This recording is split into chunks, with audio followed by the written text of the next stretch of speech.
जी कहिए, किससे मिलना है? रोनी साहब को बोलो सीआईडी वाले आए। ठीक है। सोमवार की रात को विवेक का खून हो गया और हमें तुम पे शक है। क्या बकवास कर रहे हैं आप? भला मैं विवेक का खून क्यों करने लगा?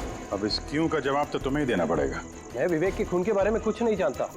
ये तो अभी अभी आप लोगों ने बताया, वो मैं जानता हूँ। देखो, ज्यादा भोलेपन का नाटक मत करो। साफ साफ बताओ, विवेक को क्यों मारा तुमने? सर, मैंने विवेक का खून नहीं किया है, और वैसे भी उसके घर के बाहर सिक्योरिटी गार्ड थे, तो कोई कैसे उसके घर में घुसकर मार सकता है? सिक्योरिटी गार्ड्स कुछ नहीं कर पाए क्योंकि उन्हें कोई दिखाई नहीं। क्या मतलब? मतलब ये है कि एक ना दिखने वाला इंसान विवेक के घर में आया और उसने लाइट के जंक्शन बॉक्स के साथ कुछ छेड़छाड़ की, जिससे लाइट चली गई। सर, लाइट चली गई? मैं पता लगाता हूँ। नहीं मिस्टर रॉनी, आप बाहर नहीं जाएंगे, अभी तो रुकिए। आपकी जान को खतरा है, ये वही खूनी हो सकता है। सिक्योरिटी!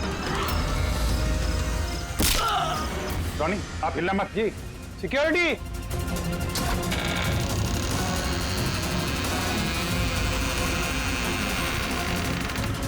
कौन है उधर? चल, चल, हैं? यहाँ पे? कौन है? कोई था यहाँ पे?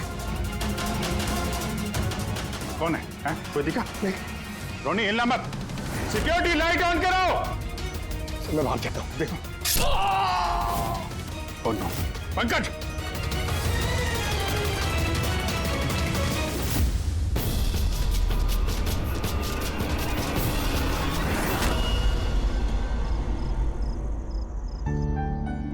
वीना, आज दिन भर सिर्फ काम काम और काम ही रहा है। शरीर भी थक गया है, पूरी बॉडी दर्द दे रही है। विवेक, 24 घंटे सोचोगे तो बॉडी तो पेन होगा ना। अब इतना बड़ा बिजनेस करना है तो सोचना तो पड़ेगा ही ना। थोड़ा सोच समझ के काम करोगे तो दिमाग पे प्रेशर कम पड़ेगा ना। ये कोई गुड्डे गुड्डियों का खेल नहीं है जो चुटकी बजाते ही काम शुरू हो जाए और चुटकी बजाते ही खेल खत्म। समझ रही हो? ठीक है, एक काम करती हूँ, मैं लोकेश को बुलाती हूँ, वो तुम्हारी मालिश कर देगा अच्छे से। ठीक है? मालिश नहीं, बस गर्मा गर्म एक गिलास दूध मेरे लिए लेकर आ जाओ ताकि सारी थकान दूर हो जाए। अच्छा, तो अभी लेके आई। Please, thank you.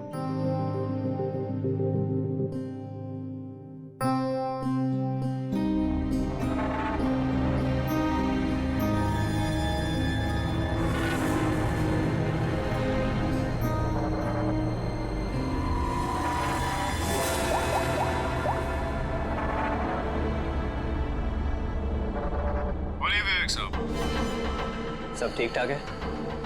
हाँ साहब, सब ठीक है, एकदम ट्रैक पे है। काम हो जाएगा ना? आपको जुबान दिया साहब, काम हो जाएगा। जो भी तुम्हें सही लगे वो सब करो, तुम्हें पूरी छूट है, मगर उसको फिक्स कर दो। आप चिंता मत करो साहब, वो तैयार हो जाएगा। उसको तैयार करना मेरे बाएं हाथ का काम है। गुड।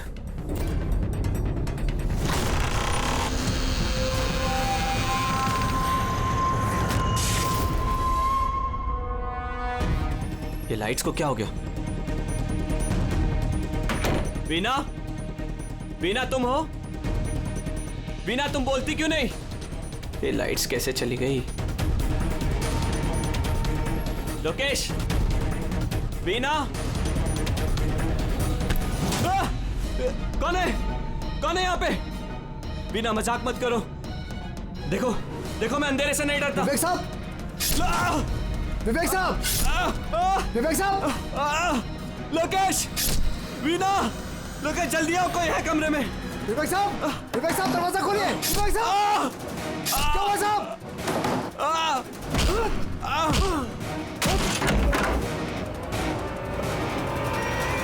विवेक साहब! मालकिन! विवेक साहब! विवेक साहब! विवेक साहब! मालकिन! विवेक साहब!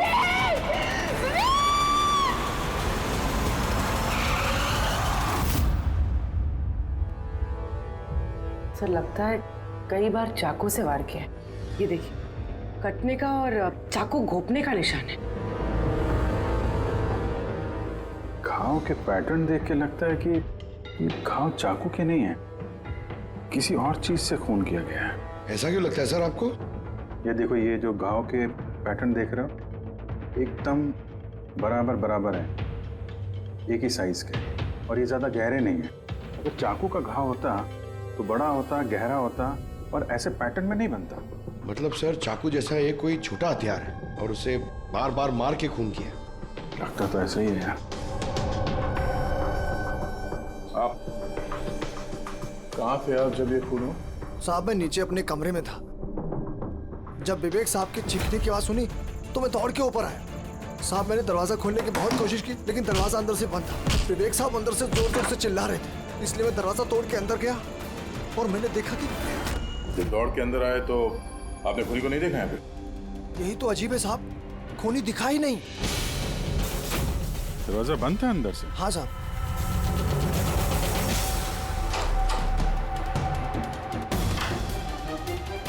तुम अंदर आए तो यहाँ पे लाइट थी? साहब उस वक्त लाइट नहीं थी। जब मैं दरवाजा खोल के अंदर आया तो लाइट आ गई। कमाल है सर, ये कैसा खूनी है जो लाइट में भी नहीं दिखा? कहीं ये आत्मा?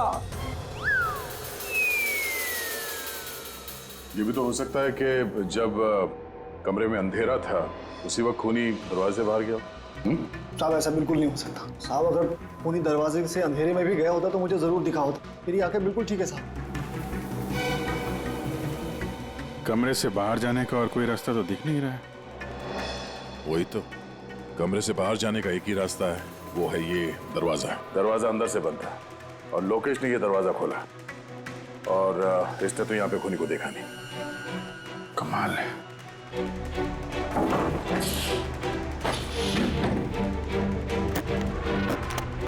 कि भी अंदर से बंद है, यहाँ से तो खूनी आ नहीं सकता। तो खूनी अंदर कैसे आया? और फिर बाहर जाते हुए किसी को दिखा नहीं? सर मेरी दादी एक भूतिया कहानी सुनाती थी। पंकज, एक तो ये कहानी नहीं है, हकीकत है, और ये भूतिया नहीं है। सर ये हकीकत है लेकिन भूतिया लगता है ना। कोई यहाँ पर आता है, बिना हथियार के खून करता है और चले जाता है। कहाँ से? जाने का तो यही एक रास्ता है, ये दरवाजा। लेकिन सर वीना तो सीढ़ियों से ऊपर आ रही थी, और अगर खूनी यहाँ से जाता तो उसे दिखता जरूर। कमाल है यार, ये लाइट का आना जाना, इसका कुछ ना कुछ कनेक्शन है इस केस के साथ। लाइट का जंक्शन बॉक्स कहाँ पे है?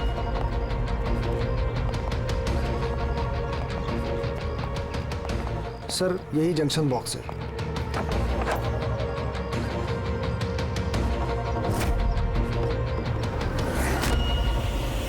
इधर आओ जरा।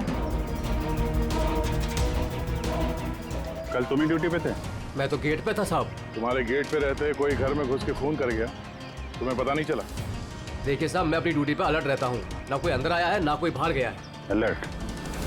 तो क्या खूनी हवा में आया, हवा में गायब हो गया है? ये लाइट स्विच ऑफ किसने की थी यहाँ से?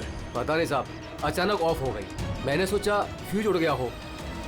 या कोई स्पार्क वार्क हुआ था जंक्शन बॉक्स में? नहीं साहब, स्पार्क नहीं हुआ था, लाइट चली गई, और जैसे ही लाइट चली गई मैं जंक्शन बॉक्स की तरफ दौड़ा। देखा बाकी सबके घर में लाइट है, हमारी क्यों नहीं? और देखा साहब जंक्शन बॉक्स खुला था, जंक्शन बॉक्स का स्विच भी बंद था, और मैंने ऑन किया साहब। जैसे ही ऑन किया लाइट आ गई।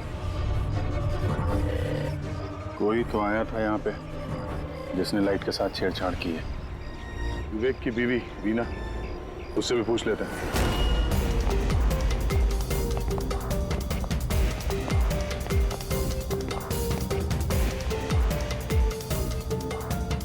वीना जी, हमें मालूम है ये बड़ा मुश्किल समय है आपके लिए, पर हम लोग भी थोड़े हैरान हैं कि यहाँ पे सबके रहते हुए विवेक का खून हो जाता है और किसी ने भी खूनी को देखा नहीं। सर इस बात का जवाब मेरे पास भी नहीं है। मैं खुद हैरान हूँ, खूनी कहाँ से हवा बनकर आया और कहाँ चला गया। मैं मेरे बच्चों को क्या जवाब दूंगी सर, उन पर क्या बीतेगी। हिम्मत रखो, समय के साथ साथ बच्चे भी समझ जाएंगे। आप कौन है? सर मैं विवेक का बिजनेस पार्टनर हूँ। मेरा नाम राकेश है और मैं अभी जापान से लौटा हूँ। किस सिलसिले में जापान गया था? सर एक बिजनेस के मामले में गया था। क्या बिजनेस क्या करते हैं? सर विवेक और राकेश एक जापान में ऑयल बेसिन का बिजनेस शुरू कर रहे थे। जापान की सी में जॉइंट वेंचर था इंडिया और जापान में। दोस्त तो गया ही, पता नहीं अब इस कंपनी का क्या होगा? विवेक की किसी से कोई दुश्मनी थी क्या, या आजकल कुछ स्ट्रेस में हो, कोई धमकी भरे फोन, ऐसा कुछ? नहीं सर, कभी किसी की धमकी या फिर कुछ ऐसा उन्होंने नहीं बताया, लेकिन वो जापान की डील को लेकर काफी टेंशन में रहते थे। किस तरह की टेंशन? डील होगी भी या नहीं। लेकिन सर एक बात और थी। क्या? सर कुछ दिन पहले विवेक एक बहुत अजीब आदमी से मिले थे। अरे आप चिंता मत करो, आपने मुझ पर भरोसा किया, अपना वादा पूरा किया, अब मैं भी आपका वादा पूरा करूंगा। पुलिस को भनक भी नहीं होनी चाहिए। साहब पप्पन नाम है मेरा, मुझ पे भरोसा है ना? विश्वास है इसलिए काम दिया है तुम्हें। बस अब पप्पन का कमाल देखो। पप्पन? देखिए, जैसा आपने बताया उससे तो यही लगता है कि ये पप्पन कोई पुराना मुजरिम है, और हर मुजरिम का रिकॉर्ड है हमारे पास। आप उसकी फोटो देखेंगे तो पहचान लेंगे? जी सर। ठीक है, फिर तो जल्दी इस पप्पन का पता चल जाएगा, और उसने क्या किया था वो भी।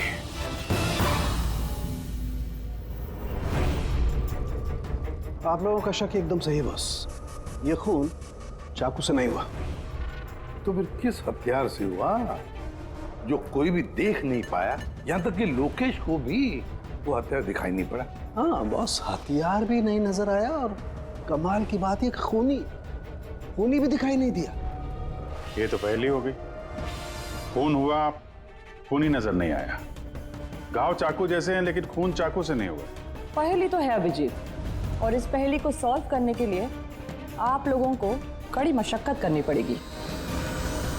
देखो बॉस, हम लोग आत्मा में तो विश्वास नहीं करते, लेकिन साइंस से कुछ भी किया जा सकता है, और मुझे लगता है किसी मॉडर्न साइंस की टेक्निक का इस्तेमाल किया गया है इस खून में। हाईटेक खूनी? हाईटेक ही हो सकता है, वरना ना दिखने वाले खूनी को लाइट्स ऑफ करने की क्या जरूरत है? माना कि ये खूनी हाईटेक है, मगर कहीं ना कहीं उंगलियों के निशान तो छोड़े होंगे ना उसने? बिल्कुल आए होंगे। तो फिर सर, जो क्राइम सीन से हमने उंगलियों के निशान लाए थे, उनमें से एक निशान खूनी के भी होंगे? होने चाहिए थे दया, लेकिन अफसोस की बात यह है कि है नहीं। आप लोग जो भी फिंगरप्रिंट्स लेके आए, उसमें सिर्फ विवेक और उसकी पत्नी के फिंगरप्रिंट्स हैं, जो एकदम क्लियर है। बाकी के फिंगरप्रिंट्स एकदम स्मस्ट हैं, सब मिल गए हैं। ऐसा लगता है जैसे किसी ने ग्लव्स पहन करके दरवाजा खोला और बंद किया। प्लानिंग के साथ खून किया गया है ताकि सबूत ही ना मिले। काम करते हैं, इस विवेक के घर में जितने भी लोग हैं उन सब से अलग अलग स्टेटमेंट लेते हैं, सबसे पूछताछ करते हैं कि उस रात हुआ क्या था। खूनी ने अंधेरे का फायदा उठाया है, अब हम भी अंधेरे में निशाना लगाएंगे। सर, जब ये खून हो रहा होगा तो वो खूनी अंदर ही होगा सर।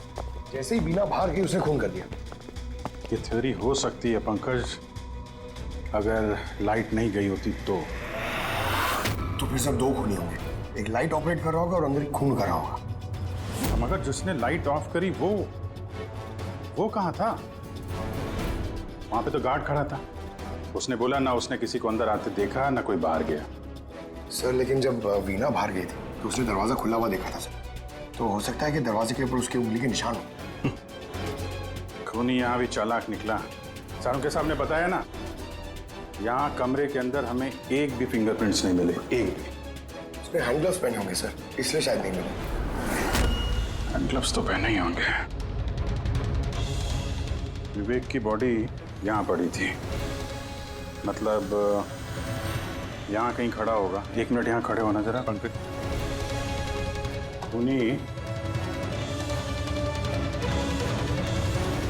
जब अंदर आया तो दरवाजा खुला हुआ था। जैसे ही लाइट गई खूनी अंदर आया, उसने दरवाजा बंद किया, अंधेरे में उसने विवेक का खून कर दिया। क्योंकि जब लोकेश आया था तो ये दरवाजा अंदर से बंद था। हाँ सर, खूनी अंदर ही होगा सर। करेक्ट। और जैसे ही लोकेश दरवाजा खोल के आया, खूनी चुपके से यहाँ से निकल गया। लेकिन अगर खूनी यहाँ से गया है तो लोकेश तो यहीं कहीं खड़ा था, उसे तो दिखना चाहिए था ना खूनी। लोकेश का कहना है उसने सिर्फ यहाँ पे विवेक की बॉडी देखी थी, खूनी उसे नजर नहीं आया। सर ये लोकेशन है, ये झूठ बोल रहा है सर। लगता तो नहीं है। इंटरोगेशन में अच्छे अच्छे झूठ बोलने वाले ना लड़खड़ाने लगते हैं, उनकी जबान कांपने लगती है। ऐसा लगता नहीं है वो झूठ बोल रहा है। तो फिर कौन है ये आदमी? वीना ने उसे महसूस किया, लोकेश ने उसे महसूस किया, लेकिन देखा नहीं।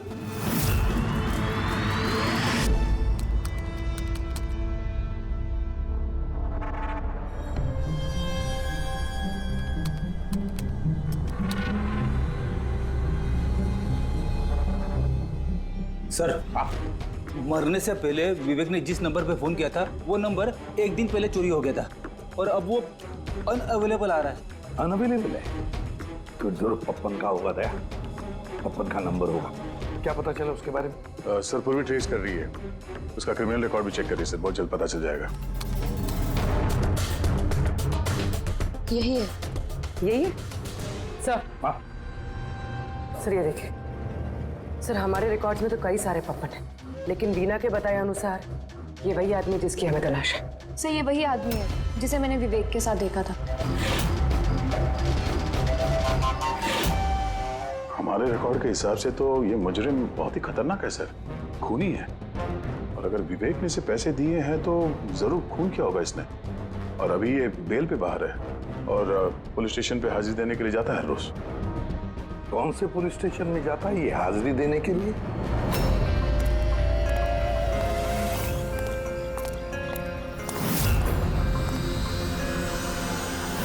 सर यहां से पास हो गया।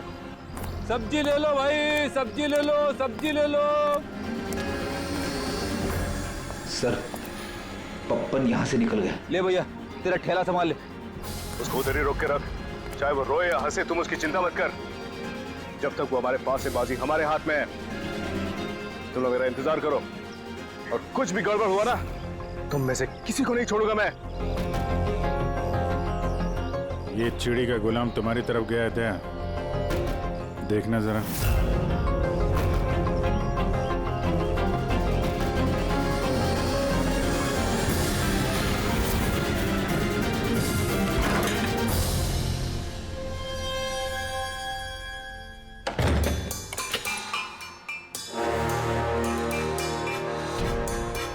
कैसा लगा हमारा इनविटेशन भरत साहब? देखो देखो आप लोग जो कोई भी हो, मुझे और मेरे बेटे को छोड़ दो।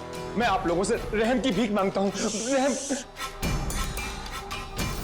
Okay fine. एक काम करो, मुझे तुम यहाँ पर रोक लो, लेकिन मेरे बेटे को छोड़ दो। मुझे ना तो तुम चाहिए ना तुम्हारा बेटा। मैं चाहता हूं कि तुम विवेक सर की बिड पास करो। विवेक सर खुश तो मैं खुश। ये पॉसिबल नहीं है। मैं इंडियन मिनिस्ट्री में एक एम्प्लॉय हूँ। माना कि सारे कॉन्ट्रैक्ट मेरे जरिए पास होते, लेकिन मैं ऐसे ही किसी कंपनी का कॉन्ट्रैक्ट कैसे पास करवा दूं सर? मिस्टर भरत, तुम ना मामले की गंभीरता को नहीं समझ रहे हो। तुम्हारे बेटे के साथ क्या हो सकता है ये तुम सपने में भी नहीं सोच सकते। सपने में तुम भी नहीं सोच सकते कि अब तुम्हारे साथ क्या होने वाला है। सर मैं मिनिस्ट्री की तरफ से काम कर रहा था। जितनी भी सील बिड इंडियन फर्म्स की तरफ से होती हैं उसका इंचार्ज था मैं। चीनी या जापानी कंपनियों के पास अपने देश में नीलामी का कार्यालय था, लेकिन सभी भारतीय बोलियां उनके पास आई। किसी विदेशी कंपनी को भी कॉन्ट्रैक्ट मिला था क्या? नहीं सर, इसके बारे में सभी की कॉमन राय थी, क्योंकि भारतीयों के पास चीप लेबर और रॉ मटेरियल इजीली अवेलेबल था, इसलिए दूसरी विदेशी कंपनियों को कॉन्ट्रैक्ट मिलना मुश्किल था सर। सर इस नीलामी का चक्कर तो समझ में आ गया। इस विवेक ने नीलामी को अपने फेवर में करने के लिए इनके बेटे को किडनैप किया, मगर विवेक को किसने मारा होगा और क्यों? ये काम तो जरूर किसी इंडियन कंपनी का ही है जो विवेक का कॉम्पिटिटर था। इसी चक्कर में हुआ ये सर। वो लिस्ट लाए ना आप, जो विवेक के अलावा इंडियन बिडर्स थे? ये सर, जैसा आपने कहा था आपके अकॉर्डिंग ये मैंने लिस्ट तैयार की है। Thank you. कार्तिक, विवेक, इन दोनों के अलावा राकेश, प्रमेश, शिवानी, रोनी और नवीन। अच्छा भरत जी, इनमें से आपको कौन लगता है जो विवेक के खिलाफ बोली लगाने वाला सबसे ज्यादा? सर यानी ऐसा कोई आदमी जो विवेक के ये बिड जीतने से दुखी हो या फिर उसे कोई नुकसान हो? सर ऐसे तो दो लोग हो सकते हैं, रोनी और नवीन। रोनी और नवीन, तो फिर मिल लो, इस रोनी और नवीन से पूछताछ करो उनसे, पता तो चले है कौन ऐसा जो बिना दिखे भी खून कर सकता है।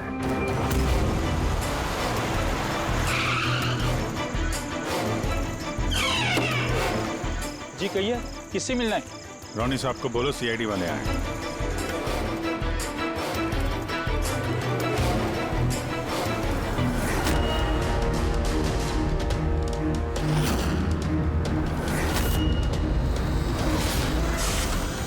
सर लाइट चली गई? मैं पता लगाता हूँ नहीं लाइट। मिस्टर रोनी, आप बाहर नहीं जाएंगे, अभी तो रुकिए, आपकी जान को खतरा है, ये वही खूनी हो सकता है।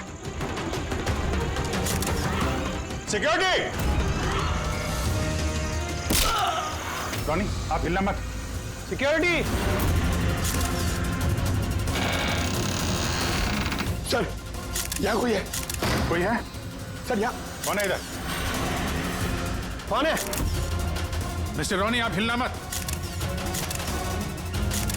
सर मैं देखता हूँ, देखो। पंकज! ओह नो, रोनी! साहब, सबको क्या हुआ? एक मिनट। He's no more. बाहर जाते हुए कोई दिखा था क्या? नहीं सर, सर मैं वहाँ जंक्शन पे गया, लाइट ऑन की और देखा कि हमारा दूसरा सिक्योरिटी गेट के पास बेहोश पड़ा हुआ है और मैं अंदर आ गया सर। Hello sir.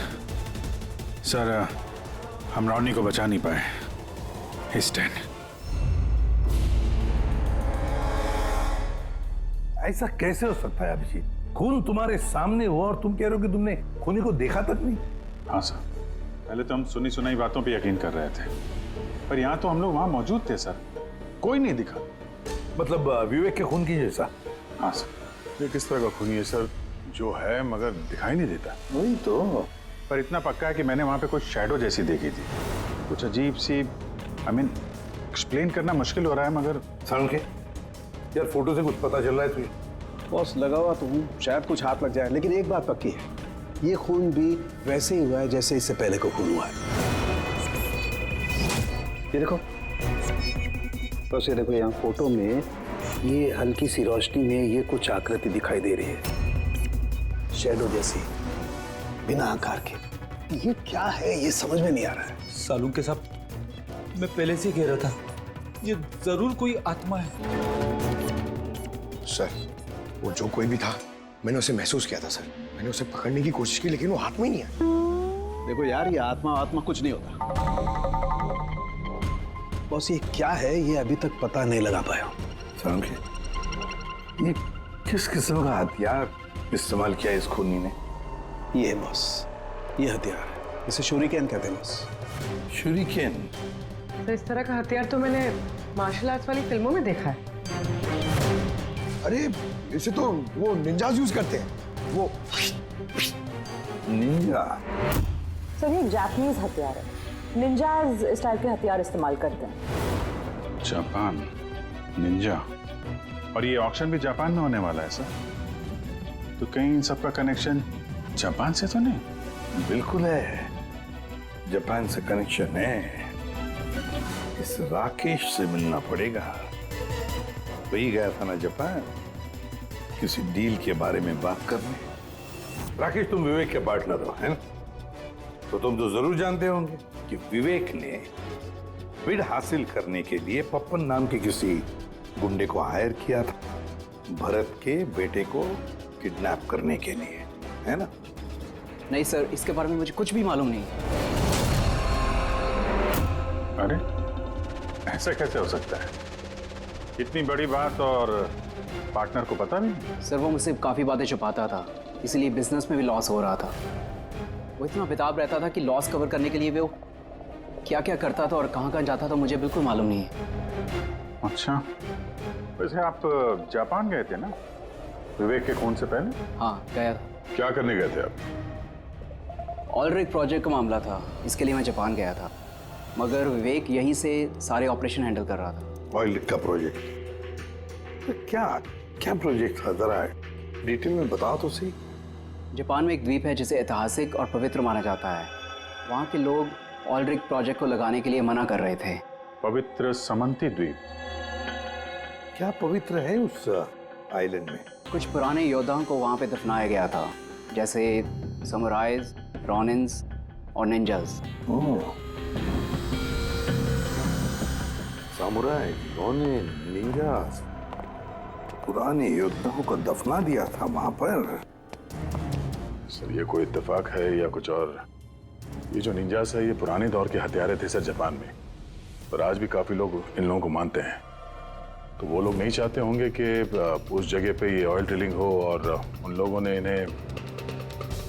हाँ हो सकता है दया, हो सकता है, पर ये भी तो हो सकता है कि इन लोगों की आपसी दुश्मनी, कोई बिजनेस राइवल। सर ये नवीन तो नहीं हो सकता क्योंकि जब दूसरा खून हुआ तब मैं और पूर्वी उसी के साथ थे। तो फिर ये बचे 3 बिडर्स, शिवानी, प्रमेश और कार्तिक, तीनों को बुला लेते हैं यहाँ पर। कार्तिक, प्रमेश, शिवानी, तो तुम 3 भारतीय थे विवेक के साथ बिड करने में जापान में। मगर डील हमारे हाथ में आई नहीं, और इसी वजह से विवेक और रोनी का खून हुआ है। कार्तिक आप कहाँ थे जब ये दोनों खून हुए? सर मैं मीटिंग में ही था, आप मेरे एम्प्लॉय से पूछ सकते हैं सर। और प्रमेश? सर मैं सामाजिक व्यक्ति हूँ और सर इसके गवाह सर वो अफसर हैं, और सर जिस वक्त खून हुआ मैं उनका साथी था सर। तो ये भी तो हो सकता है ना कि ये खून तुम लोगों ने करवाया। सर हम क्यों खून करवाने लगे? सब अपने अपने नसीब का खाते हैं सर। और डील नहीं हुई तो क्या हुआ सर? कभी ना कभी कोई ना कोई डील तो हो ही जाएगी। वैसे आप कहाँ थे शिवानी जब ये खून हुआ? सर मैं जापान गई थी। और क्या करने गई थी आप जापान में? सर एक मजबूरी आ गई थी। मजबूरी? कैसी मजबूरी? सर कुछ विदेशी कंपनियां हमारी भारतीय कंपनियों के बारे में गलत अफवाहें उड़ा रही थी। उसी वजह से भारतीय कंपनियों को बहुत ही चिंता हो रही थी, तो हम वहां उनकी चिंता दूर करने गए थे और ये बताने गए थे कि भारतीय कंपनियां सबसे बेहतर होती हैं। और वैसे भी सर हमने अपनी बिड्स विड्रॉ कर ली थी, तो फिर हम क्यों मारेंगे उन्हें? और बिड्स विड्रॉ करने की कोई खास वजह? सर वजह सर ये थी कि हम लोग अपनी जिंदगी में सर टेंशन नहीं चाहते हैं, और सर हम लोग किसी भी तरह का कोई रिस्क नहीं चाहते हैं। सर हम लोग को सर जो भी मिल रहा है सर हम उतने में खुश हैं।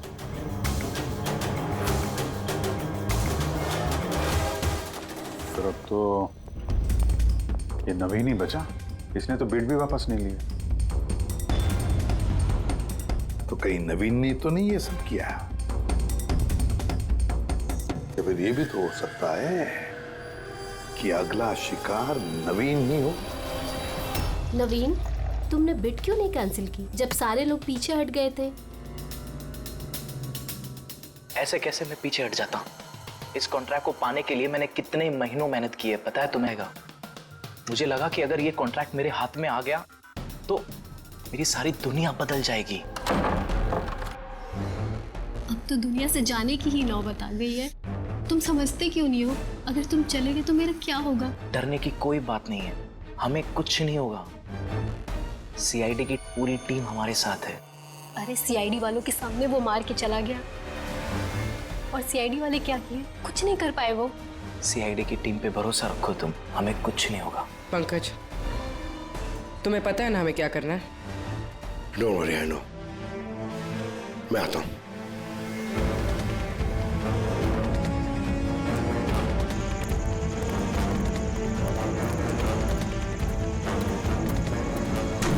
ये है वो जंक्शन बॉक्स जिसकी वजह से सारा पंगा हो रहा है। मैं देखता हूं ये कौन है। ये जगह सही है।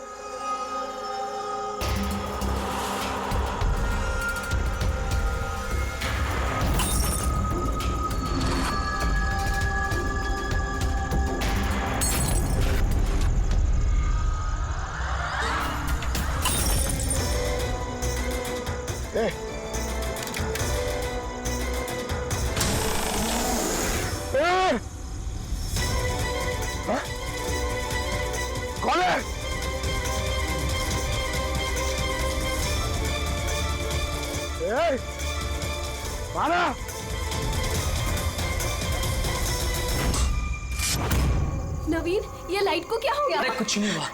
नहीं नहीं, वो आ गया है। कुछ नहीं होगा, कुछ नहीं होगा आपको, प्लीज रिलैक्स हो जाइए।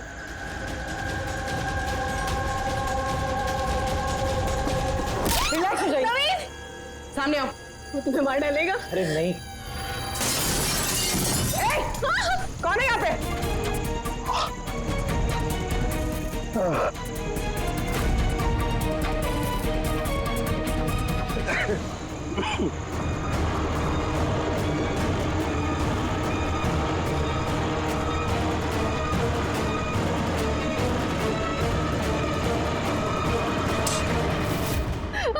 आप लोग ठीक है? हाँ?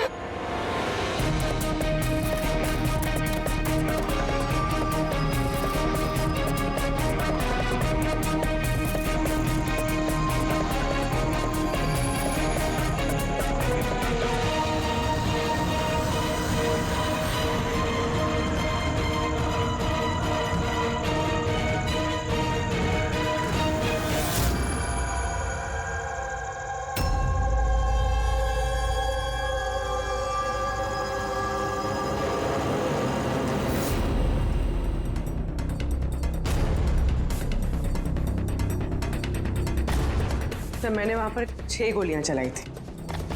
उनमें से 5 गोलियां तो मिल गई, मगर एक गोली उस खूनी को जरूर लगी है। एक गोली खूनी को लगी है? तो पूरी तुम यकीन के साथ कैसे कह सकती हो कि 6 में से एक गोली खूनी को लगी है? क्या वहां पे कोई खून वगैरह गिरा था? नहीं सर, खून तो नहीं था वहां पर, लेकिन गोली लगने की आवाज जरूर आई थी। अगर गोली लगी है तो खून तो निकलेगा ही। घर के अंदर ना सही तो घर के बाहर कहीं मिला? नहीं सर, हमने अच्छे से चेक किया था, वहां पर खून था ही नहीं। हो सकता है सर खूनी ने बुलेट प्रूफ वेस्ट पहन रखी हो। और सर ये भी तो हो सकता है कि ये काला कपड़ा उस बुलेट प्रूफ वेस्ट का टुकड़ा हो। सर के इस काले कपड़े के टुकड़े से कुछ पता चल रहा है तुझे? नहीं बॉस, इस कपड़े पर से भी खून के ट्रेसेस तो नहीं मिले। खून के अलावा कुछ मिला तुझे? हाँ, ये कपड़ा इतना काला है कि विश्वास नहीं होता है। इस पर से कोई भी रिफ्लेक्शन हो ही नहीं सकता है। रिफ्लेक्शन नहीं हो सकता? मतलब ये फ्रेडी कि जब आप किसी भी चीज पर लाइट डालते हैं तो वो लाइट थोड़ी सी रिफ्लेक्ट होके आपकी आंखों में आती है। इसी से पता चलता है कि वो क्या चीज है, उसका कलर क्या है, ये सब कुछ। लेकिन इस कपड़े पर अगर आप लाइट डालेंगे तो रिफ्लेक्ट होगी ही नहीं। इस कपड़े पे लाइट मारेंगे तो ये कपड़ा दिखेगा नहीं ना। मैं दिखाता हूं, ये देखो, ये यहाँ पर ये लाइट है। अब हम इसे ट्रैवल करते हैं इस कपड़े पर, और ये देखो लाइट गायब। माय गॉड, मतलब इस कपड़े ने सारी की सारी लाइट एब्जॉर्ब कर ली। और ये देखो, कपड़े से बाहर आए तो फिर से लाइट दिखाई देना शुरू हो गई। अजीब कपड़ा है, पूरी लाइट एब्जॉर्ब कर लेता है। पता ही नहीं चल रहा था कपड़ा है कि नहीं। एक साउंड के नवीन की जान को खतरा है, जो भी है जल्दी बता दे। बॉस, मैं जानता हूं कि ये क्या है और खून कैसे हुआ है।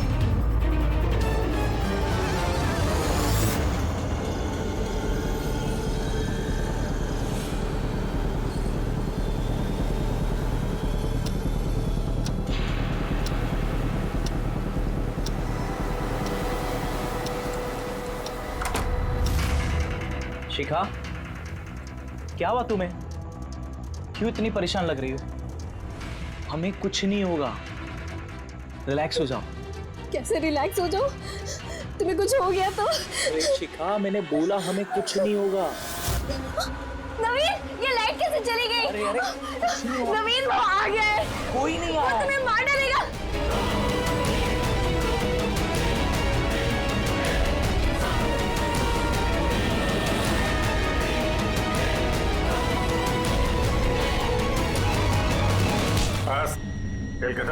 एक गिलास दूध अपने हाथों से लेकर आ जाओ, सारी थकान दूर हो जाएगी। अच्छा, अभी लेकर आती हूँ। Please, thank you.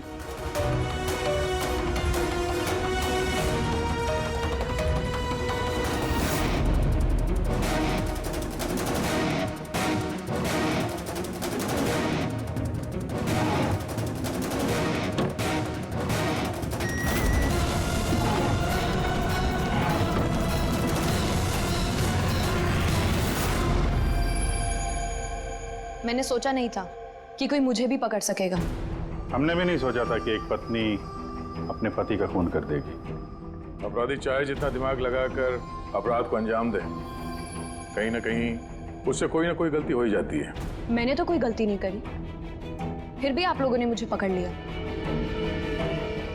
नहीं, गलती हुई तुमसे। ये कपड़ा पहन के तुमने बहुत अकलमंदी दिखाई थी, लेकिन इस कपड़े का टुकड़ा हमें खिड़की में से मिल गया।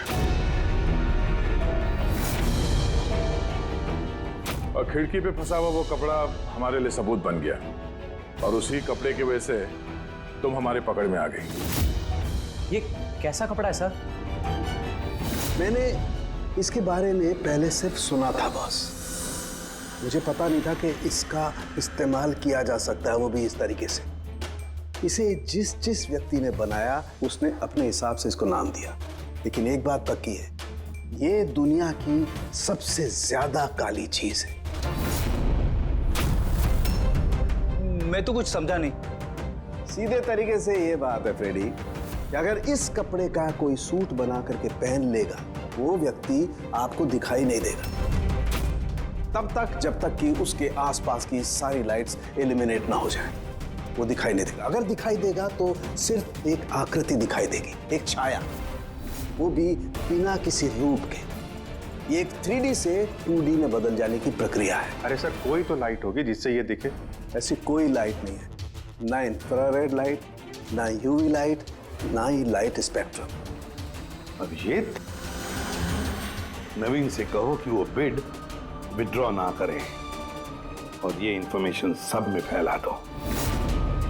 सर, इस बात के फैलते ही उस पर फिर से हमला हो सकता है। यही तो हम चाहते हैं पूर्वी, यही तो हम चाहते हैं।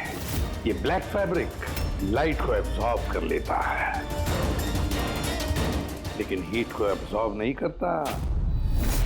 हीट को तो रिफ्लेक्ट करेगा ही। हम खूनी को पकड़ेंगे थर्मल विजन से।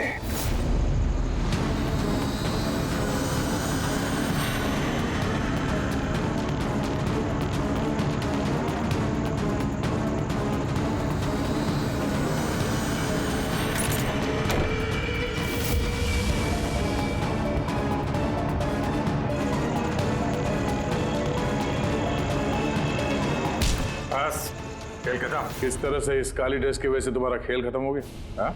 अब जल्दी से बताओ, अपने पति का खून क्यों किया तुमने? नफरत थी मुझे उससे। उसकी बीवी कहलाते हुए भी मुझे शर्म आती थी। क्यों? ऐसा क्या करता था वो कि तुम्हें इतनी नफरत थी? ये जो बिजनेस था, मेरे पापा ने उसे दिया था। इतना बड़ा एम्पायर खड़ा करके दिया उसे, और वो उसे मिट्टी में मिलाने की कोशिश कर रहा था। गुंडों के बदौलत कॉन्ट्रैक्ट लेता था। तुम्हारा मतलब है कि वो खुद अपना बिजनेस खराब कर रहा था? कर नहीं रहा था, कर दिया था। मेरी फैमिली बैंकरप्सी की गिनती में थी। बिजनेस खराब चल रहा था तो उसे बातचीत करती, उसे समझाती, उसे जान से मार दिया। मैंने उसे बहुत समझाने की कोशिश की थी, पर वो नहीं समझा, और मजबूरन मुझे ये कदम उठाना पड़ा। मुझे मेरे बच्चों के बारे में सोचना था, उन्हें तो मैं भूखा नहीं मार सकती।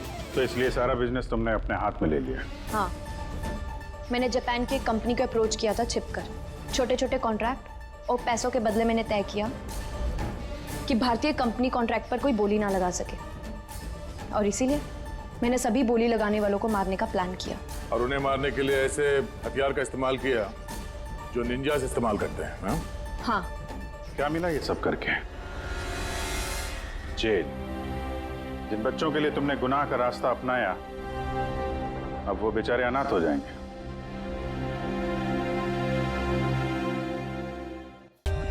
For more updates, subscribe to our channel, click the show links and enjoy watching the videos.